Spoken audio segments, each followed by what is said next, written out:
Sveicināti! Šajā video mēs runāsim par labām idejām, kuras var kļūt par efektīviem, veiksmīgiem un ilgtspējīgiem sociālajiem pakalpojumiem. Runāsim par to, kā mērīt sociālo ietekmi un kā veidot pakalpojumus, lai tie būtu ilgtspējīgi un dotu pēc iespējas labāku risinājumu.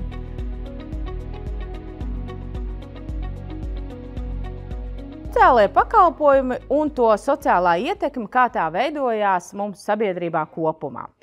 Tad, kad mēs runājam par sociālajiem pakalpojumiem, ir svarīgi saprast, kas ir tas, ko mēs gribam ar šo sociālo pakalpojumu ietekmēt, veidot, pastiprināt kaut ko, jeb kā mēs varam kļūt cilvēkiem caur sociālajiem pakalpojumiem kā resurss.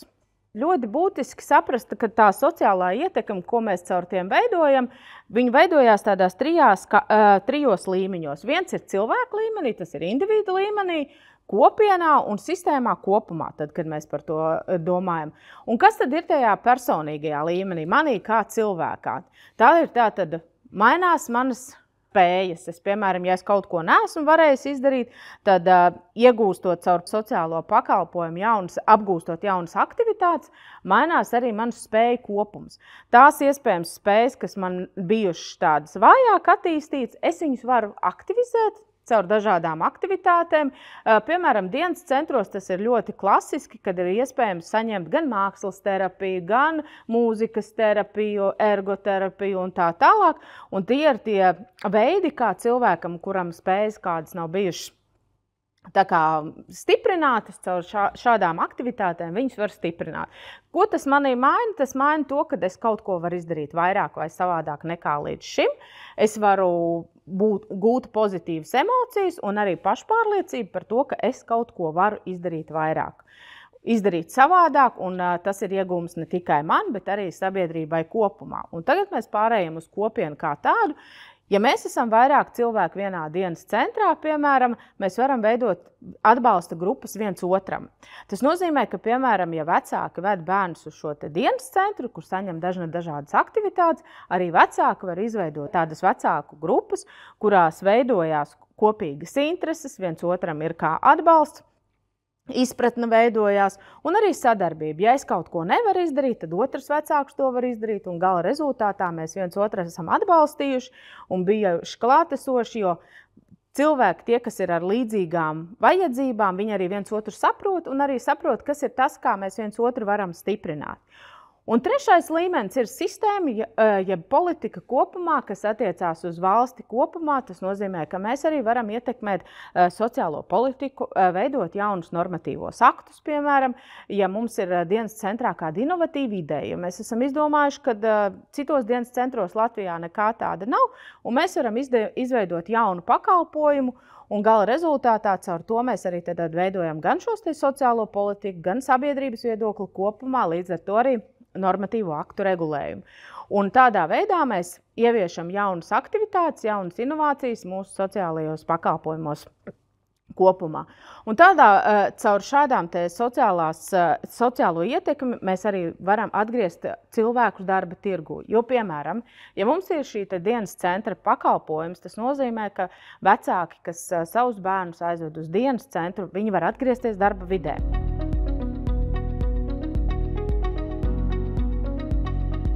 Ja runājam par ilgtspēju, tad runājam gan par finansēm, gan par partnerību, gan pielāgošanos un kopienas spēku. Kas ir sociālo pakalpojumu ilgtspēja? Tas nozīmē, ka pakalpojums tiek nodrošināts nepārtraukti, pakalpojums pielāgojas sabiedrības vajadzību maiņām un tiek uzturēta nemainīga pakalpojuma kvalitāte, pieejamība, neraugoties uz izaicinājumiem. Ilgtspējīgie sociālajie pakalpojumi reaģē uz iedzīvotāju vajadzībām, mazāk uz normatīvo regulējumu, tiek balstīti uz pierādījumiem un efektivitātes principiem, ietver sabiedrības līdzdalību un novērtējumu. Kā arī sociālajie pakalpojumi ilgtspējīgie ir pielāgojušies dažādām krīzēm. Un tagad mēs vairāk parunāsim par finanšu stabilitāti, kas ir diezgan klasiski, kad mēs uzsākam veidot kādu pakalpojumu, tīpaši projektos pēc tam mums ir jānodrošina ilgtspēja, un finanšu jautājums ir diezgan liels izaicinājums, lai pakalpojumu nodrošinātu maksimāli ilgtspējīgi. Un tātad pakalpojums tiek apmaksāts no dažādiem finansēšanas avotiem, lai būtu stabils, nemainīgs finansējums. Un tad mums tie sadarbības partneri ir valsts, pašvaldības iestādes, Eiropas fondi vai dažādi projektu līdzekļi, publiskā un privātā partnerība arī ir pieejama. Tas ir tieši kontekstā runājot par nevalstiskajām organizācijām. Resursiem ir jābūt pārdomātiem un nevar būt tā, ka runa ir tikai par viena gada budžetu. Tomēr finansējums ir jāplāno vismaz 3 gadus uz priekšu, lai mēs saprastu, vai šo pakalpojumu mēs tādā kvalitātē, kā esam iedomājušies, varam nodrošināt tieši no finansu aspekta. Un pakalpojumu nodrošināšanas gaitā arī ir jāvērtē pakalpojums, lai saprastu, kas ir tās lietas, ko mēs varam darīt efektīvāk, un arī skatoties no tādu izmaksu viedokļa, kā mēs varētu šīs izmaksas darīt efektīvākas attiecībā pret pakalpojumu nodrošināšanu. Kā jau es minēju, viens no galvenajiem riskiem ir tas, ka jautājumā par finansēm paļaujās uz projektiem un netiek domāts par ilgtermiņa risinājumiem, bet visbiežākajā mērā to sasaista tieši ar pašvaldības un valsts līdzfinansējumu. Ja mēs runājam par tādām lietām kā komandas kapacitāte, tad ir jāsaprot, ka ir jāiegulda cilvēkos finansējums, proti darbiniekos, kas ir gan apmācības, gan supervīzijas, jāceļ darbinieku kompetence. Tāpat tās arī jāļauj būt radošiem, bet bez šaubām uzraudzībā, lai cilvēkiem būtu prieks darīt to, ko viņi dara, un viņi būtu motivēti. Jo visbūtiskākais ieguldījums ilgtermiņā mums ir šie darbinieki, kas nemainās, kad ir patstāvīgs kolektīvs, un pakalpojumu var nodrošināt konkrēti profesionāļi, kuros mēs investējam gan apmācības ziņā, gan arī motivācijas nodrošināšanā, lai komanda būtu spējīga un ilgtermiņā arī strādāta, jo arī būtiski ir izvērtēt darbinieku noslodzi, iespējams ir vajadzīgi jauni resursi klāt, lai nebūtu tāda lieta kā izdegšana vai bieža kadru maiņa, kas ir viens no riskiem pakalpojumu ilgspējas nodrošināšanai. Un kompetenti un izglītoti apmācīti darbinieki ir mūsu zelts, pie kura mums tātad ir jāturās un jānodrošina gan regulāras apmācības, gan kvalifikācijas celšanas aktivitātes dažādas un tā tālāk. Kas ir ļoti būtiski arī ir vide, kurā cilvēki strādā, kas nozīmē, kas ir efektīva komanda, saliedēta komanda, komanda, kurā ir tradīcijas un kurā ir gan vadības līderu iesaiste. Tātad komanda ir viens vienots veselums, kas ir gatava dažādām pārmaiņām, kas spēj pielāgoties jauniem notikumiem, attīsta komandas efektivitāti, pilnveido dažādā mērogā šos pakalpojumus. Un tas dod drošības sajūtu gan darbiniekiem, kas strādā darba vidē, gan arī darba devējiem, jo viņš zina, ka viņam ir stipra komanda, kas balstīta uz labiem profesionāļiem, un arī klientiem tas rada drošības sajūtu. Ilgtspējas sociālajos pakalpojumos vispār nav iedomājami bez tā, ka cilvēki, kas izmanto šo pakalpojumu, nebūtu iesaistīti pakalpojumu nodrošināšanā, jo cilvēks ir tas, kurš dod atgriezenisko saiti, vai mums pakalpojums ir izdevies, vai viņš nav izdevies, kas ir tas, ko mums vajag mainīt un ko mums nevajag mainīt. Klienta līdziesaistīšanās ir viens no tādiem priekšnosacījumiem, lai pakalpojums augtu, pilnveidotos, attīstītos un mēs nodrošinātu maksimāli labu kvalitāti. Jebkuram pakalpojumam ir jāspēj arī pielāgoties pārmaiņām, jo mums var mainīties gan darbinieki, gan resursi, kurus mēs ieguldam, arī politika var mainīties, un ņemot vērā dažādus šos rādītājus, pakalpojumam ir jābūt elastīgam un jāspēj pielāgoties. Un pakalpojums var būt elastīgs un pielāgoties tad, ja mums ir komanda, kas ir spējīga to darīt, jo mums mainās sabiedrībā vajadzības, mums jau veidojās jaunas mērķu grupas, var notikt kaut kādas ārkārtas situācijas, ienāk arī tehnoloģijas, līdz ar to mums ir jāspēj pielāgoties arī pārmaiņām, kas saistīts ir ar pakalpojumu ilgtspēju, ko mēs nodrošinām.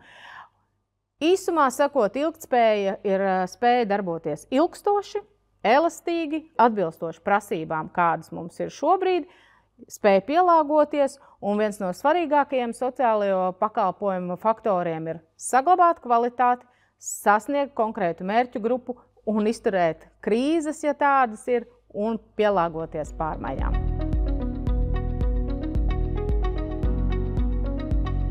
Kad mēs runājam par efektivitāti, tad mums ir vienmēr jāmēģina atrast atbildi uz jautājumu, kas ir tas, ko mēs gribam panākt. Kas ir tas, ko mēs gribam mainīt, kāpēc mēs gribam mainīt un pa kādiem soļiem mums ir jāiet, lai mēs varētu arī šīs izmaiņas veikt. Un tātad tie efektivitātes rādītāji ir svarīgi, kāpēc? Tāpēc, ka visi grib tērēt mazāk naudas un dabūt pēc iespējas labāku rezultātu. Un tātad mēs varam analizēt gan mērķa grupu, mēs varam uzlabot klienta dzīves kvalitāti, varam runāt par resursu izmantošanu un pats būtiskākais, par ko ir jārunā, tad, kad runājam par efektivitāti, ir kā šo procesu nodrošināt ilgtspējā un ar izmaiņām, kādas mēs varētu pielāgot. Nu, un kas tad ir šie jautājumi, uz ko mums ir jāatbild? Pirms mēs uzsākam jebkuru aktivitāti, mēs vispirms nomēram. Mums ir jābūt izejas punktam, ar ko mēs tad sākam strādāt.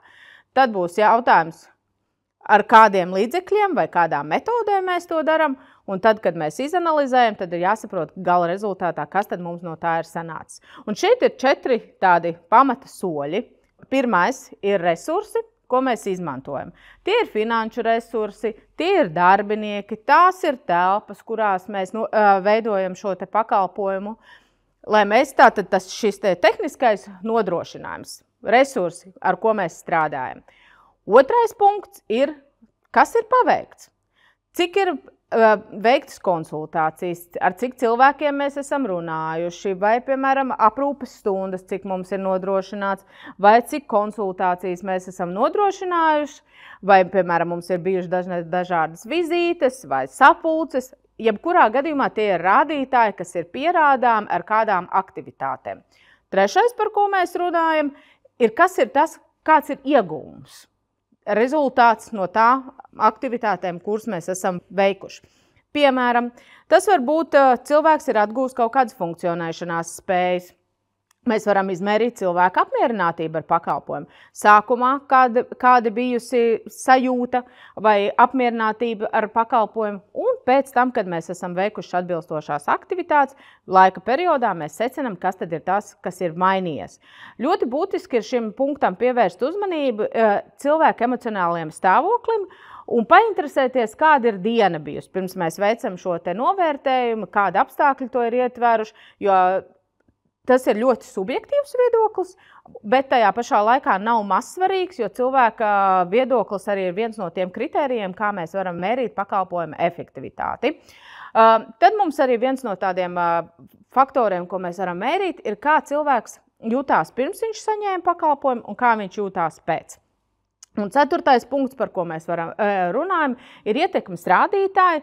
Tas attiecās uz ilgtermiņa pārmaiņām sabiedrībā kopumā. Izstāstīšu caur piemēru, caur sociālo pakalpojumu mentoru, kā tad mēs varam pa soļiem šos 4 iepriekš minētos punktus iziet. Tātad resursi, kas mums ir nepieciešami, lai mēs vispār šo te pakalpojumu varētu uzsākt. Pirmais ir apmācīti darbinieki, jo bez speciālās apmācības šajā programmā ir diezgan grūti strādāt un pat neiespējami, jo sociālā mentora pakalpojums tomēr strādā ar bērniem, kur ir cietuši no vecāku pamestības vai gluži pretēji arī pāraprūpes, kā rezultātā viņš ir nonācis bērns kādā ārpus ģimenes aprūpes formā, kas ir vai no aizbildniecība, audžu ģimene, vai no arī institūcijām. Otrais, kas mums ir nepieciešams, ir finansējums, jo bez finansējuma, protams, mēs neko izdarīt nevaram. Līdz ar to tātad ir nepieciešams finansējums gan darbinieku apmaksai, tas ir mentora apmaksai, gan arī pakalpojumu nodrošināšanai ārpus telpām, piemēram, aizejot ar jaunieti uz kino. Arī tam ir vajadzīga nauda. Trešais ir laiks priekš tā, lai mentors tiktos ar mentorējumu, ar jaunieti. Un te arī ir jautājums par to, cik tas ir svarīgi iet jaunieša vidē, un tad, kad ir satikšanās šim mentoram bijusi ar to jaunieti, izņemt jaunieti no šīs te iespējams degradētās vides ārā, jo šeit var būt dažādi varianti, piemēram, ielu bērni, ar kuriem var strādāt, un tad mentors aiziet līdz jaunietiem, un tad maina vidi, kurā viņi satiekās arī nākošajās reizēs. Nākamais punkts ir metodikas un vadlīnijas, jo viss ir ļoti labi cilvēki var strādāt, bet tajā pašā laikā ir vadlīnijas, kādā virzienā tad mentors strādā ar mentorējumu, lai būtu sasniegts šis rezultāts, ko mēs esam izvirzījuši konkrētajā jaunietī. Tad mums ir vajadzīga arī telpa, kurā mēs satiekamies ārpus jaunieša vides. Tas var būt tējas padzeršana, vienkārši sarunāšanās. Kas jauniešiem šobrīd ir būtiski, viņi maz iziet uz komunikāciju klātienē, bet ļoti patīk komunicēt digitālajā vidē. Tātad tas ir tāds labs rīks, kā ar jaunieti runāt viņam vēlamajā metodē, un tie ir dažādas aktivitātes kā Snapchat, signāls un tā tālāk, kur jaunieši komunicē ar saviem mentoriem. Un mentoru pakalpojums nav no 8 līdz 5. Nu, lūk, un pie resursiem vēl, kas mums ir būtiski, ir koordinators, kas šos te mentorus apvieno, kas dod atbalstu mentoriem, kas palīdz atgriezties uz ceļa, ja gadījumā ir sanācis noiet no metodikas un vadlīnijām, kādās strādā. Ir arī apjukuma brīži, arī mentoriem. Tātad koordinators ir tas cilvēks, kurš šos mentorus satur vienviet. Nu, otrais punkts. Kas tad ir tie procesi? Ko tad mēs īstenībā darām caur šo te pakalpojumu? Tātad viens ir tas, ka mentors ar klientu vai personu vienojās par konkrētu laiku, kad viņi satiekās. Bet par laiku ir jāvienojās, jo, protams, jaunieši mēdz būt arī tādi, kas izvairās no satikšanās ar mentoru, jo ne viss ir gatavs savām dzīves pārmaiņām. Tikšanās var notikt gan klātienē, gan attālināti, sazinoties arī visās šajās digitālajās platformās, kādās ir iespējams. Un būtiski arī ir, ka mentoru pakalpojumā tiek izvirzīts kaut kāds mērķis, uz ko tad viņi kopā iet mentors un mentorējamais. Var ilgs laiks paiet, kamēr nonāk līdz šim konkrētajam mērķim, bet kaut kādam virsmērķim ir jābūt. Tas, uz ko ļoti daudz strādā mentori, ir šīs emocionālās attiecības, emocionālā piesaiste, tās pats arī sociālo prasmju attīstība, jo nav noliedzams fakts, ka jaunieši nelabprāt apmeklē izglītības iestādes, bet runājot par šo konkrēto smago mērķu grupu jauniešu ar uzvedības traucējumiem. Līdz ar to tad mentors ir tāds draugs, uz kuram var uzticēties, kurš tev var palīdzēt aizpildīt mājas darbus, var aizvest parādīt kaut kādas jaunas interešu aktivitātes, piemēram, ar BMX iemācīt braukt un tā tālāk. Jo arī šiem jauniešiem ar visu viņu bravūru viņiem mēdz būt tādas motivācijas grūtības. Un līdz ar to tad mentors ir tas speciālists, kurš var palīdzēt šo te motivāciju celt, un palīdzēt arī dažādās aktivitātēs, kas ir gan ārpus skolas aktivitātes, gan arī izglītības iestādēs, jo mentori, kā jau es iepriekš minēju, tātad ir speciāli apmācīti cilvēki. Un tas, kas ir būtiski arī pašam mentoram šajā visā procesā, ir tas, kad vērtēt pa soļiem, pa periodiem, cik tālu ir tikts ar šo te jauniešu aktivitāti, vai ir kaut kādas izmaiņas uz labu vai uz sliktu, sajūta, ka viņiem nav šī emocionālā saikne izveidojusies, un tad ir atklāti ar jaunieti jārunā, vai viņi ir gatavi strādāt vai nav gatavi strādāt, jo būtiski ir atgriezeniskā saite, jo šeit nav runa par klucīšu likšanu skapī, bet runa ir par cilvēku dvēselēm, ar ko tad strādā arī šie te mentoru pakalpojumā esošie mentori. Un tad, kad mēs runājam par rezultātiem, kas būtu jāsasniedz īstermiņā, kā jau es iepriekš minēju, ir ļoti būtiski, ka mums ir mērķis, par ko mēs esam ar jauniešu vienojušies. Tad mums ir, tad, kad tiek piešķirts šis te pakalpojums, jaunietim ir jāzina, cik ilgi tad mentors ar viņu ir viņa rīcībā, cik ilgi viņš var ar šo te mentoru veidot šīs te attiecības. Tad mums ir ļoti svarīgi zināt, kāds tad ir šis te cikls, laika nogrieznis, cik ilgi mentors tad ar mentorējumu strādā. Tad mums ir svarīgi, analizējot efektivitāti, saprast, cik tad ir tie jaunieši, kas ir saņēmuši šo pakalpojumu. Ja mēs, piemēram, runājam, kā klasiski ir budžeta gads, tātad gada laikā, cik jaunieši ir saņēmuši šo te pakalpojumu.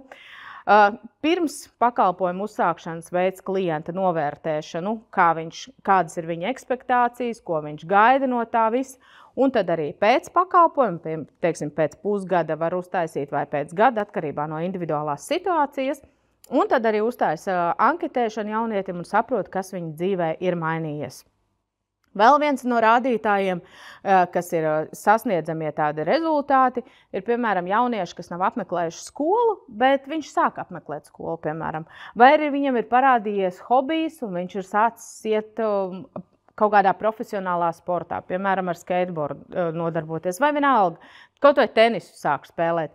Ideja tāda ir, ka ir kāds sasniedzamais rādītājs, kas parāda to, ka mūsu pakalpojums un mūsu investētie resursi ir snieguši augļus un ir panākta kāda efektivitāte. Nenoliedzama loma ir arī komunikācijai, jo it īpaši ielu bērniem, viņiem ir šī ielu valoda, un tad skolā ir būtiski, ka viņi tomēr runā šajā skolas valodā, un arī, protams, jauniešu vidū viņi veido šo komunikāciju, un arī vārdu krājums palielinās, sarunājoties ar mentoriem, un gala rezultātā viņi, veidojot caur šo komunikāciju, arī veidojās pilnīgi cita attiecību forma, un kas ir būtiski šiem jauniešiem saprast to, ka attiecības var arī būt stabilas, ka visi viņus nepiekrāvas, bet ir arī tāds patstāvīgs šis mentors. Un, protams, kas ir arī būtiski šajā jautājumā pie rezultātiem, kas ir sasniedzam, ir atgriezeniskā saite.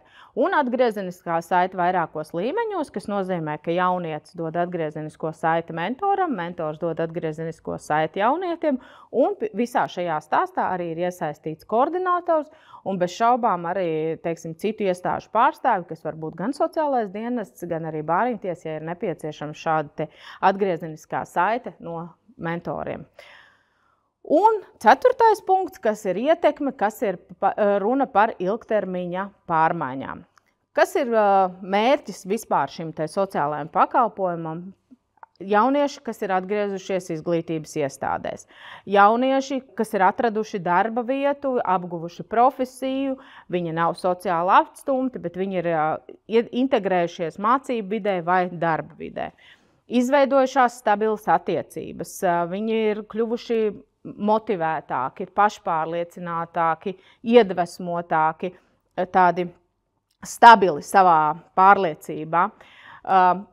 Nākamais rādītājs ir tas, ka jauniešiem ir interese pabeigt uzsāktās mācības vai arī sākt jaunā skolā, bet jebkurā gadījumā nevis pamest iesāktās lietas un neturpināt, bet saņemties, kļūt motivētākiem un pabeigt skolu, izglītības iestādi, lai būtu viens darbs, kas ir padarīts, jo nereti ir šī mētāšanās vienas aktivitātes otrā un gala rezultātā nekas nav padarīts līdz galam, bet viens no šiem būtiskajiem rādītājiem tātad ir tas, ka cilvēks ir, piemēram, pabeidzis izglītības iestādi.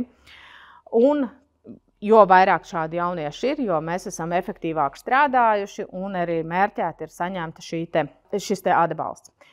Un tātad ilgtermiņā, kad mēs skatāmies uz tādu ideālo stāstu, tad, kad jaunietis kļūst jau stabils, patstāvīgs, un tad, kad viņš ir beidzis saņemt šo pakalpojumu, viņš no mentorējumā kļūst par mentoru. Tad viņš ir ieguldījums nākamajiem jauniešiem, un tādā veidā mēs nodrošinām šī pakalpojuma ilgtspēju. Lai mēs nokonstatētu to, vai mūsu pakalpojumā kaut kas ir mainījies, ja mēs runājam par efektivitāti, tad mums ir jābūt sākuma datiem, jāizvēlās rādītāji, ko tad mēs gribam nomērīt, un nevajadzētu to darīt gala beigās, bet regulāri monitorēt. Piemēram, ja mēs runājam par personas labklājību, par labsajūtu, par viņa emocionālo stāstu, tad to vajag darīt ik pa laikam, piemēram, 2 mēnešos reizi vai 3 mēnešos reizi, lai tas nebūtu tā, ka, ja mēs esam nolēmuši gadu monitorēt šo pakalpojumu, tad mēs to izdarām gada sākumā un gada beigās.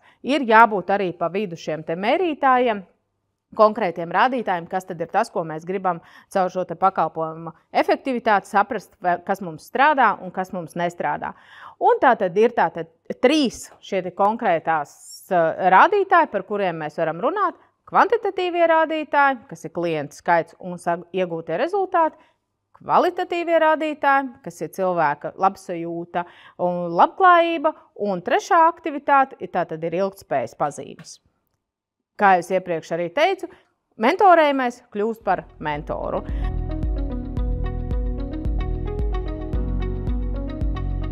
Tad, kad mēs runājam par mērogojamību, tā nav tikai paplašināšana, tā ir arī ietekmes padziļināšana. Un runāsim mēs par 3 veidiem. Runāsim mēs par replikāciju, runāsim par franšīzi, kas bieži vien izklausās vairāk pēc komercdarbības, bet arī sociālajos pakalpojumos var izmantot franšīzes metodi un arī pielāgoto adaptāciju. Iesim tālāk pa soļiem, runājot tieši par replikācijas metodi, ko mēs varam izmantot sociālajos pakalpojumos. Un kādas tad ir galvenās īpašības šajā metodē?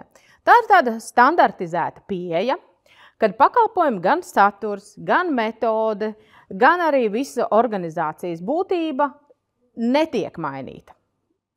Pat ja notiek kaut kādas izmaiņas, viņas var būt ārkārtīgi minimālas, bet faktiski runa ir par to, ka tā ir tāda standartizēta pieeja.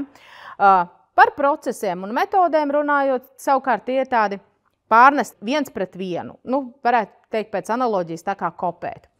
Un savukārt par mērķi, ja mēs runājam, tad tas ir nodrošināt tieši tādu pašu pakalpojumu kvalitāti un efektivitāti citviet.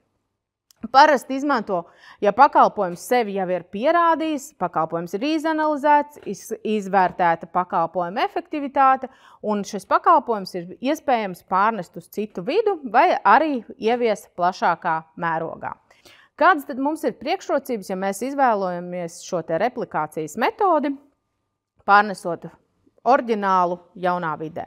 Priekšrocība ir tāda, ka pakalpojums jau ir atstrādāts, viņš jau ir skaidri zināms, ir zināmas metodes, ir zināmas vadlīnijas, pēc kā mēs strādājam, ir jau sev dzīvē pierādījis, līdz ar to tad mēs varam ātri pārnest pakalpojumu uz jaunu vidi.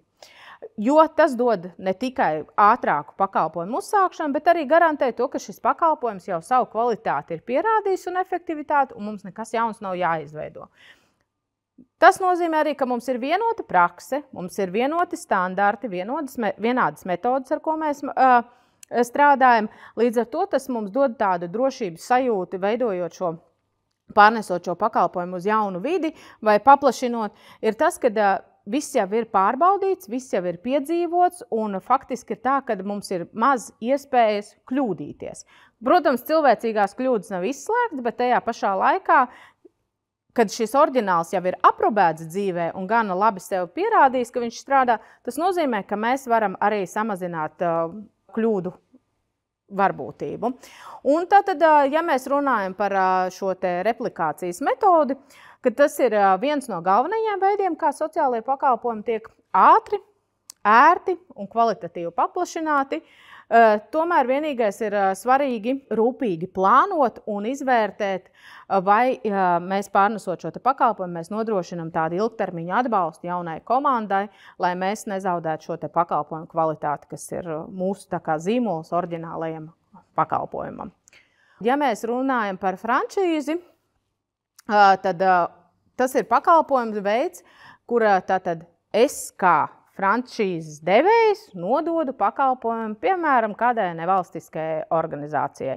Un tātad man jau ir skaidrs izstrādāts modelis, kādā es strādāju, nodrošināti standarti, pēc kuriem tad arī nevalstiskajai organizācijai būtu tālāk šis pakalpojums jānodrošina savā jaunajā teritorijā, bet sekojot tiem noteikumiem, tiem standartiem, vadlīnijām, lai mans zīmols aiziet tālāk ar šo nevalstisko organizāciju un ir identificējams, ka tas ir mans šis zīmols, ko es esmu nodevusi šai nevalstiskajai organizācijai. Un kā tad strādā šis franšīzes modelis? Tātad es kā franšīzes devējs izstrādāju pilnu pakalpojumu konceptu, kas ir saistīts gan ar procedūrām, apmācībām, kvalitātes standartiem, materiāliem, dažādu metodoloģiju, kas attiecās uz šo pakalpojumu. Es nododu kā franšīzes devējs franšīzes ņēmējam. Mēs šīs attiecības noslēdzam un nodibinām caur līgumu, kurā tātad ir atrunāts gan, kad mans franšīzes ņēmējs šo pakalpojumu īsteno pēc dotā modeļa, tā kā es viņu esmu nodevusi jau lietošanā. Un tātad tas, ko es kā franšīzes devējs savukārt nodrošinu franšīzes ņēmējam, ir atbalsts. Ir darbinieku apmācības, ir supervīzijas, ja tādas ir nepieciešams, jo mēs runājam par sociālajiem pakalpojumiem, kur supervīzijas ir ļoti būtisks resurss jebkurā līmenī. Tad ir runa par to, ka es atbalstu un arī skatos, kā frančīzes devējs, kā šis pakalpojums tiek ieviests, pieskatu, lai šī pakalpojuma kvalitāte būtu tādā līmenī, kā es esmu kā frančīzes devējs nodevis frančīzes ņēmējiem. Un, protams, arī šajā jautājumā ir jāsakārto šis attiecību jautājums, kas saistās uz dokumentu reģistrēšanu, zīmolu izmantošanu un arī, iespējams, ja kaut kādi specifiski materiāli ir nepieciešami, tātad arī šos materiālus nododu šim frančīzes ņēmējam. Un savukārt frančīzes ņēmējs ir tas, kurš ievieš pakalpojumu savā vidē, saglabājot saskaņoto kārtību, par ko mēs esam līgumiski vienojušies, un arī nodrošinot šo pakalpojumu kvalitāti tādā līmenī, kā es, kā frančīzes devējs, esmu nodevis. Un kāda tad ir frančīzes priekšrocības, ja mēs runājam par sociālajiem pakalpojumiem, tad tas ir jau pārbaudīts pakalpojums, jau ir skaidra sistēma, kā tas tiek strādāts. Es kā frančīzes devējs nodrošinu atbalstu, nodrošinu zināšanas, nodrošinu apmācības. Es iedodu savu tādu izauklētu pakalpojumu un zināšanas tam frančīzes ņēmējam, un bez šaubām svarīgi arī ir tāds prestiža jautājums, kas nozīmē, ka es iedodu arī savu vārdu, savu zīmolu, savu atpazīstamību, reputāciju, kas ir viens liels iegūms, ka šo metodi izmantojot frančīzes, šī mērogošana notiek ātri un efektīvi, jo frančīzes ņēmējam ir jāiegulda no savas puses salīdzinoši maz, jo liels atbalsts tiek saņemts no frančīzes devējiem. Un trešais veids, par ko mēs runājam, tā tad ir pielāgotā adaptācija. Un kas ir pielāgotā adaptācija? Tas nozīmē, ka jau esošo sociālo pakalpojumu modeli mēs pārveidojam un pielāgojam konkrētajā vidē konkrētajiem cilvēkiem.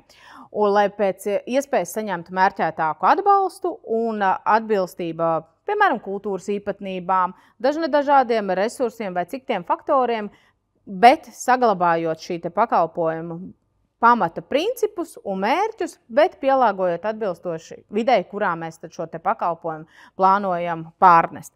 Un tātad, kā notiek pielāgotā adaptācija? Mēs esošo modeli izvērtējam, izanalizējam, saprotam, ko mēs no tā paņemam un saprotam, ko mēs nepaņemam, bet ir tāds kodols, pie kā mums tad ir jānoturās. Pirms tam, protams, ir jāveic klientu vajadzību izpēte, saprast, vai šajā vidē, par kuru mēs runājam, mums ir nepieciešama šāda metode, pielāgojam šo vidi, pielāgojam plānus, izvērtējam, izsecinam, kurus pakalpojumu modeļus mēs tad ņemam un kurus mēs atstājam, un skatāmies, kā mēs šo pakalpojumu varam pielāgot vidē, par kuru mēs esam nolēmuši to darīt.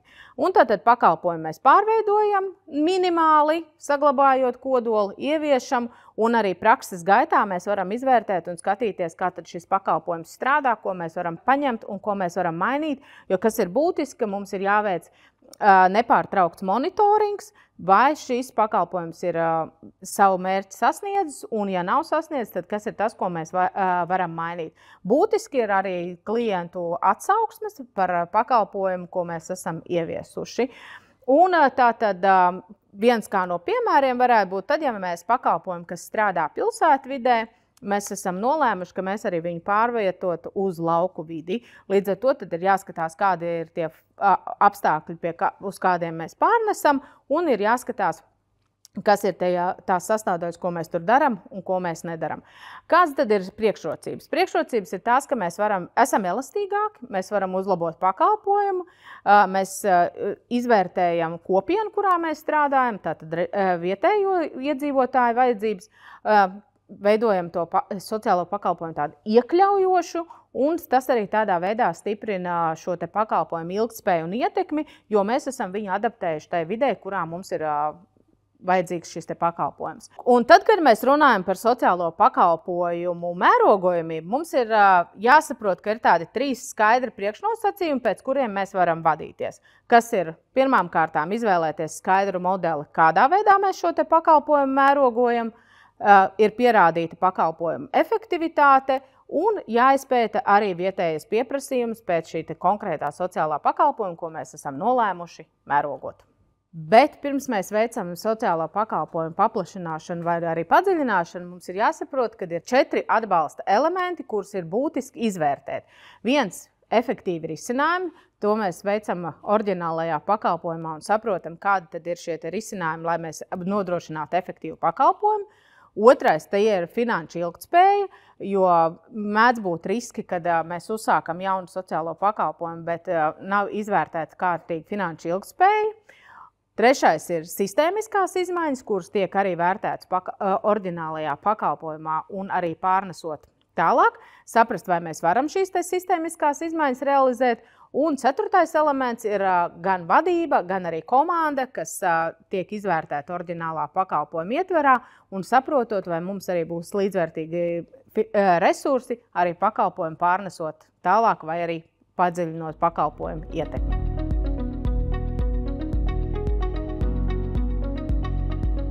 Šajā video mēs runājam par to, kā sociālajie pakalpojumi kļūst ietekmīgi, efektīvi, ilgtspējīgi. Atceries to, ka ietekme sākās no apņemšanās, un ilgtspēja ir atkarīga gan no kopienas, gan no atbildības, gan no iesaistītajiem cilvēkiem. Iedrošinām tevi ne tikai sapņot, bet arī piecelties un darīt, jo sociālās inovācijas sākas tieši ar tevi.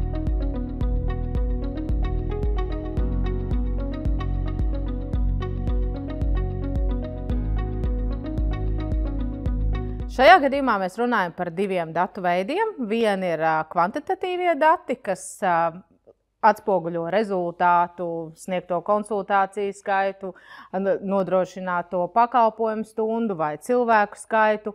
Un otri ir kvalitatīvie dati, kad mēs runājam par cilvēku pieredzes stāstiem, kas rāda un parāda tā pakalpojuma ietekmi uz cilvēku, kāds tas ir bijis.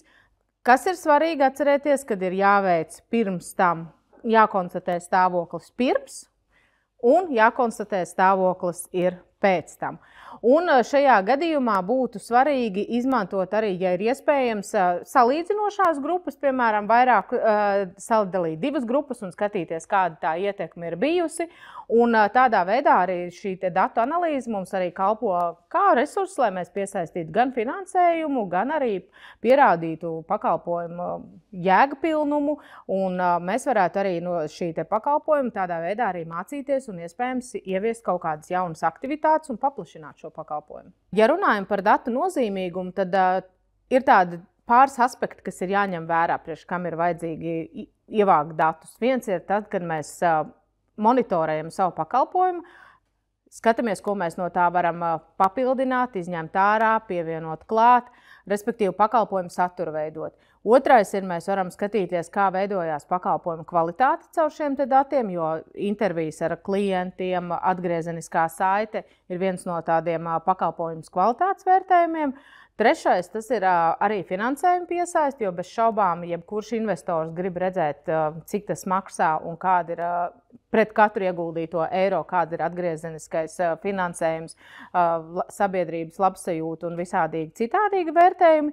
Un ceturtais, tas arī parāda vienu no rādītājiem arī tad, ja mēs gribam šo pakalpojumu mērogot tālāk vai padziļinātāk veidot, tad mēs arī no šiem datiem varam veikt analīzi un saprast, kurā virzienā mēs varam virzīties tālāk. Tā kā datu vākšana ir viens no būtiskiem aspektiem, kas ir sociālo pakalpojumu jomā, lai mēs tad saprastu, kāda tad ir ietekme bijusi no šiem sociālajiem pakalpojumiem.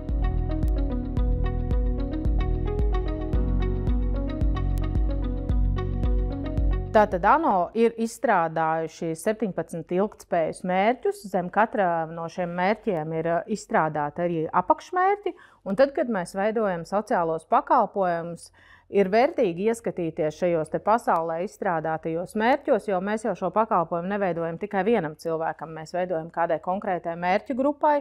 Un iespējams, caur šo savu pakalpojumu mēs ietekmējot gan mērķu grupu, mēs varam ietekmēt arī sabiedrību kopumā un veidot sasaisti. Piemēram, ja mēs runājam par nabadzības mazināšanu, tad mēs varam skatīties, kā ANO 17 ilgtspējas mērķos mēs varam iekļauties arī nabadzības mazināšanā, bet tai pašā laikā tas ir sasaistē gan ar sabiedrības labbūtību, tas ir sasaistīts ar izglītību, ar darbu, ar ceļošanu, un tas ir kopumā veido tādu kompleksu veidojumu, kad nav runa tikai par to, ka mēs esam cīnījušies ar kādām nabadzības sekām vai mēģinam novērst nabadzību caur savu pakalpojumu, bet mēs esam ietekmējuši arī sabiedrību kopumā, tai pašā laikā arī ietekmējot arī veselības aprūpi, un caur šiem te vienu sociālo pakalpojumu mēs, tad, kad viņu veidojam, varam saintegrēties kopā ar visiem mērķiem, kas ir izstrādāti tādā pasaules mērogā.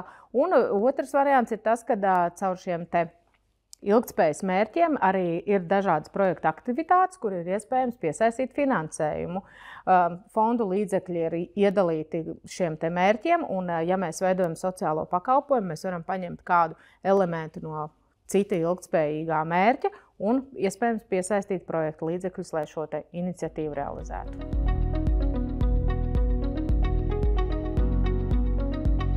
Ar ilgtermiņa ietekmi ir jābūt vērīgiem, jo tā nav tāda zibenīga aktivitāte, kas notiek. Tas ir vairāk vērsts uz to, ka cilvēka ieradumi mainās, dzīvesveids mainās cilvēkam. Piemēram, cilvēks, kurš ir bijis ilgstošs bezdarbnieks, viņš atgriežas darba tirgū. Arī tas var notikt caur sociālajiem pakalpojumiem, caur sociālā darba pakalpojumu. Un, piemēram, ja viņam tiek atrasta dzīvesvieta, kurā viņš dzīvot, arī ir šīs pakalpojums mājoklis vispirms. Kā ietvarā cilvēkam ir iespēja atgriezties normālā darba tirgū. Un tad ir jāskatās tieši, kā sociālais pakalpojums ietekmē cilvēku, kā viņa motivācija mainās, kā uzvedība mainās, vai cilvēks izmanto iespējas, kas viņam tiek piedāvāts, vai viņš vēl nav gatavs kaut kādām izmaiņām. Šis ir tas būtiskākais aspekts, ka tas ir ilgākā laika periodā jāvēro tieši cilvēka izmaiņas, kā viņš mainās, lai varētu pateikt, ka šis pakalpojums ir ilgtspējīgi darbojies. Klasiski tātad vispirms mēs veicam mērījumu pirms aktivitātēm, gan tā ir anketa, izrunāties ar cilvēku, gan saprast, novērtēt viņa vajadzības un iespējas, un tad pēc kāda laika izmantot atkal šo te pašu metodu, piemēram, pēc 2 mēnešiem vai 3 mēnešiem, saprast, vai ir kaut kas mainījies, vai mums kaut ko jāliek klāt, vai jāņem nost, un tad vai nu pēc pusgada, vai nu pēc gada, attiecīgi to, kādu mēs esam izvēlējušies to mērjoslu, kādā mēs to pakalpojumu vērtējam, un tad attiecīgi mēs arī pēc tā varam secināt, vai tātad mums ir bijusi ilgtermiņa ietekme caur šo te pakalpojumu uz konkrēto cilvēku vai nav bijusi.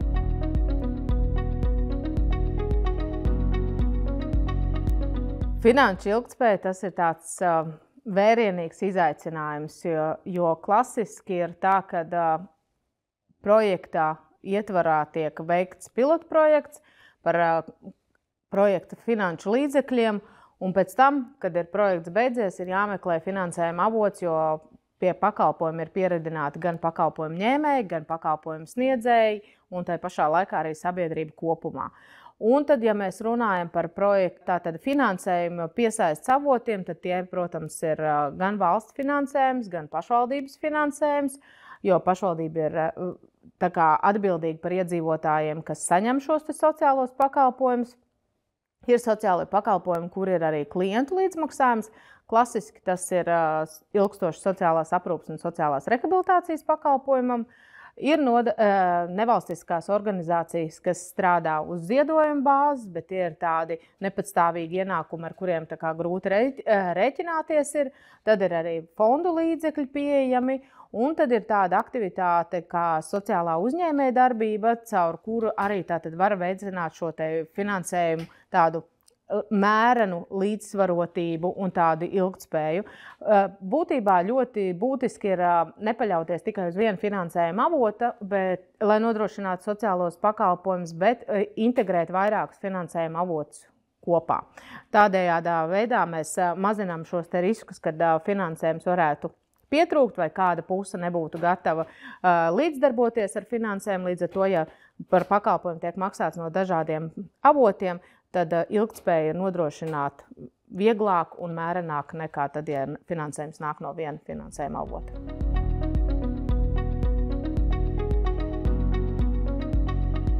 Par mērogošanu pakalpojumiem varētu sākt domāt tad, kad pakalpojums sevi ir tā kā pierādījis, kad ir stabila pakalpojuma kvalitāte, kad pakalpojums darbojās un nekas konceptuāli vairs nav jāmaina, tad mēs varam sākt izvērtēt iespēju vai šo te pakalpojumu padziļināt vai arī pielāgot citai videi.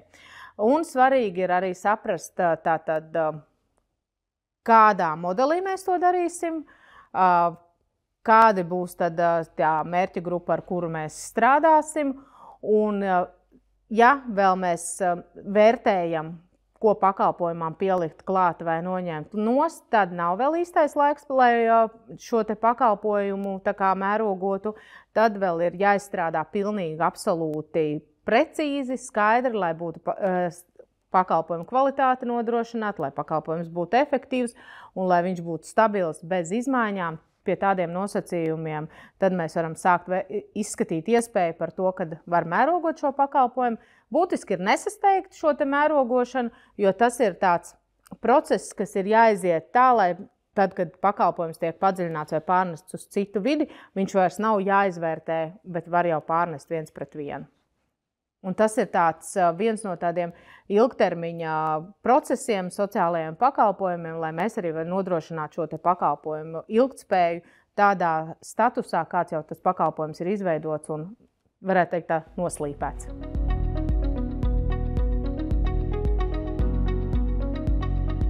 Vissvarīgākais izvēloties šo te mērogošanas modeli ir saglabāt pakalpojumu kvalitāti un tās vērtības, kas ir pakalpojumā radītas, lai modeli tātad piemērotu citā vietā. Jau ir skaidrs izstrādāts process, sākot no apmācībām, darbiniekiem, rokas grāmatām, metodēm, procesiem un tā tālāk. Un tātad, ja man ir komanda, kas var radīt jaunu vietu, tad mēs izmantojam frančīzes metodi vai tiešo paplašināšanu. Savukārt, ja man ir partneri citā vietā, kas būtu gatavi strādāt, tad tā ir replikācija ar vietējo adaptāciju.